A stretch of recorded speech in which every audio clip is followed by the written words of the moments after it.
ವೀಕ್ಷಕರೇ ಪ್ರಣಾಮ. ವಿಶ್ವ ಪ್ಲಸ್ ಟಿವಿಗೆ ಸ್ವಾಗತ. ವೀಕ್ಷಕರೇ, ಈ ಸಲ 26 ಜನವರಿ ಪೆರೇಡ್ಗೆ ಮೊದಲು ಭಾರತ ಒಂದು ದೊಡ್ಡ ಆಟವಾಡಿದೆ.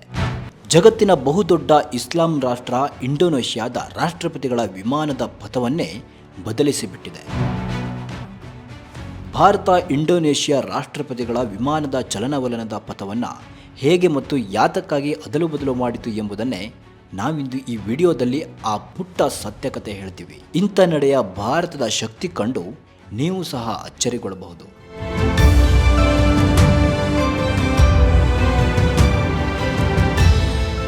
ಈ ಸಲ ರಿಪಬ್ಲಿಕ್ ಡೇ ಕಾರ್ಯಕ್ರಮಕ್ಕೆ ವಿಶೇಷ ಮುಖ್ಯ ಅತಿಥಿಗಳನ್ನಾಗಿ ಇಂಡೋನೇಷ್ಯಾದ ಅಧ್ಯಕ್ಷ ಪ್ರಬೋವೋ ಸುಬಿಯಾಂಟೋ ಅವರನ್ನು ಭಾರತ ಬರಮಾಡಿಕೊಳ್ತಾ ಇದೆ.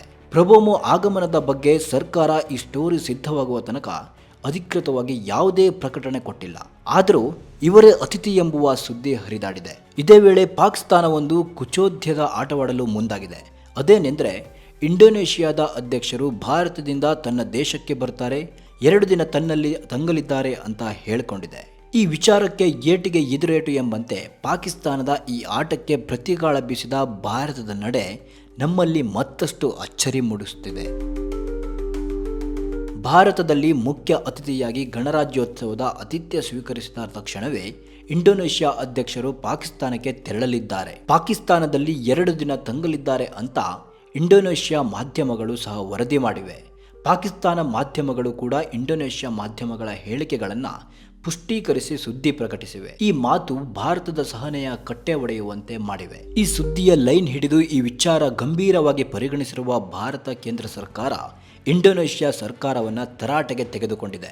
ಭಾರತ ಮತ್ತು ಪಾಕಿಸ್ತಾನವನ್ನು ಒಂದೇ ತಕ್ಕಡಿಯಲ್ಲಿ ಇಟ್ಟು ನೋಡುವುದು ಸರಿಯಲ್ಲ. ಭಾರತ ನಿಮ್ಮನ್ನು ಆಹ್ವಾನಿಸಿದೆ. ಈ ಸಂದರ್ಭದಲ್ಲಿ ನೀವು ಕೇವಲ ಭಾರತಕ್ಕೆ ಬಂದು ಹೋಗಬೇಕು. ಪಾಕಿಸ್ತಾನದ ದೌರಾ ಬಗ್ಗೆ ಈ ಸಂದರ್ಭದಲ್ಲಿ ಯೋಚಿಸಬೇಡಿ ಎಂದು ಎಚ್ಚರಿಕೆ ರವಾನಿಸಿದೆ.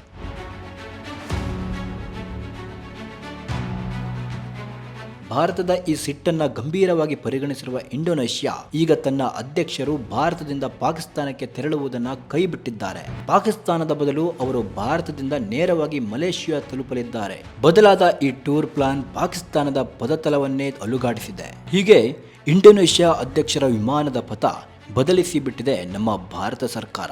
ಜಾಗತಿಕ ಮಟ್ಟದಲ್ಲಿ ಭಾರತದ ವಿದೇಶಾಂಗ ನೀತಿ ಹೇಗೆ ಪ್ರಜ್ವಲಿಸುತ್ತದೆ ಅಂತ ಅರ್ಥವಾಯ್ತಲ್ವಾ? ಇದು ಜಾಗತೀಕರಣ ಮಟ್ಟದಲ್ಲೂ ವಿಕಸಿತ ಭಾರತದ ನಮ್ಮ ದೇಶದ ಗಟ್ಟಿ ನಡಿಗೆಯಾಗಿದೆ. ನ್ಯೂಸ್ ಸಿಪ್ ವಿಶ್ವ ಪ್ಲಸ್ ಟಿವಿ. ವಿಶ್ವ ಪ್ಲಸ್, ಜನಹಿತಕ್ಕಿದು ಜ್ಞಾನದ ಜಾಲ.